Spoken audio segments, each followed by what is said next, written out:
The Association of Resident Doctors FCT chapter during the opening ceremony of its annual Health and Scientific Conference has called on relevant authorities to declare a state of emergency in the health sector in Nigeria. The work is becoming overwhelming. The consultants are now directly working with the house officers because they have probably only 2 or 3 registrars working with the consultant. They are my colleague. You know, where we train, it wasn't like that. Most times, even as a consultant, with probably 4 or 5 registrars, 2, 3 senior registrars, and we're big men. But now, no more big man. They have to clerk a patient. It's that bad, you know. You have to be there because once you've put your hand on the plow, you have to make sure that your patient is taken care of. You don't have a choice.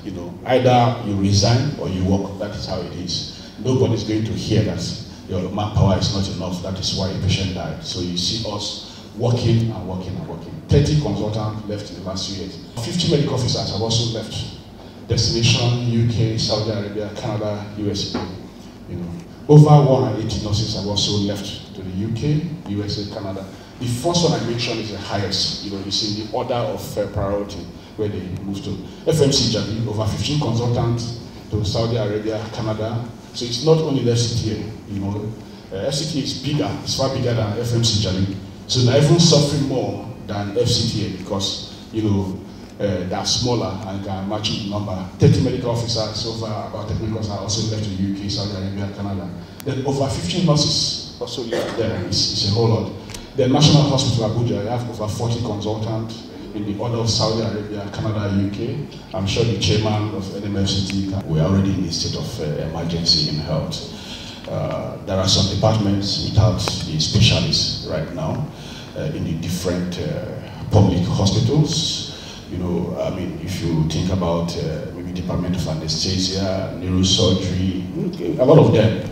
And even these days when they advertise, we do not even have enough persons applying for those jobs. So you can see that the country, the president, the Minister of Health, all the stakeholders, including the Honorable Secretary, my very self, and the Chairman of NMFCT, it's time to declare a state of emergency for health, so that we put all hands on deck to make sure that our people are treated. Brain drain is defined as the movement of health personnel in search of a better standard of living and life quality, higher salaries, access to advanced technology, and more stable political conditions in different places worldwide. Where to start is where we have to begin to believe in our country, to believe in ourselves. We will not expect the over 200 million Nigerians to leave this country to go abroad. It is not practicable.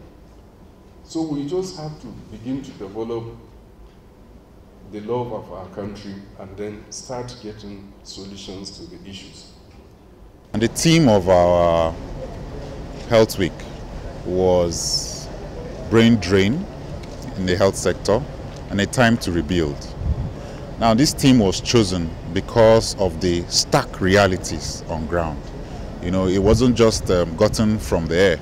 It was chosen because of statistics that have shown what the stark reality is. We all know that as of now, just this year alone, we have it on record that almost 800 to 1,000 doctors have left the shores of this country. We also have it on record that there is a certain amount of doctors that we induct every year. And we see that we're not meeting up to the balance, we're not meeting up to the criteria, to what WHO had already recommended for doctors. We're talking about 1 doctor to about 600 people. And now we're heading towards 1 doctor with the latest statistics to about 8,000 to 10,000 people. So with this, we see that we are going short of what should occur. And why this topic has come up is because we feel we're getting into a state of emergency. And if this is not addressed, this cry would be short of what would happen in the nearest future. We see that those that are on ground are way down. Those that are on ground are emotionally, physically way down. And if I can tell you that even 50% of those who are on ground already have their minds made up about living very soon. So it's a topic that we feel that if we discuss, both with the keynote speaker having taken the topic and discussing it, and then having a panel discussion with journalists present, people from the media, senior colleagues, those in government, discussing this topic, we can come together to bring out policies, written documents, things, the conversation can build up to bringing up observations and solutions to the problem. So this is the only way we can discuss it. We can't say that this data is there and we don't discuss it. But when we discuss it, possible solutions, and from what the discussions, from the ongoing discussions and from the presentation from the keynote speaker, we can see that the solutions center around leadership. It centers around proper remuneration. It centers around security. It centers around social amenity. So these things are things that, if put in place, people would not want to go. Personally, people feel it's better to be in your country than to go somewhere else to become a second-class citizen. So it's important that these things are discussed. These things are brought to the fore. And the government of the day knows that these are the front burners. And this team is apt for a time like this, going by what has been happening in the country of recent. Doctors have been moving out of Nigeria to better climes for better pay, amongst other challenges we are having within the health sector. It does not only affect doctors, even the nurses, the physiotherapists, every section of the healthcare sector is affected by this brain drain. Some tend to say, well, with brain drain comes brain gain. But most times we see people going and they're not coming back. Regardless of the push and pull factors, migration of healthcare workers from developing countries to developed ones have done more harm than good on the healthcare deliveries in the developing countries, especially in Nigeria. Hence, the need for all hands to be on deck to tackle the new national threat in the health sector called brain drain.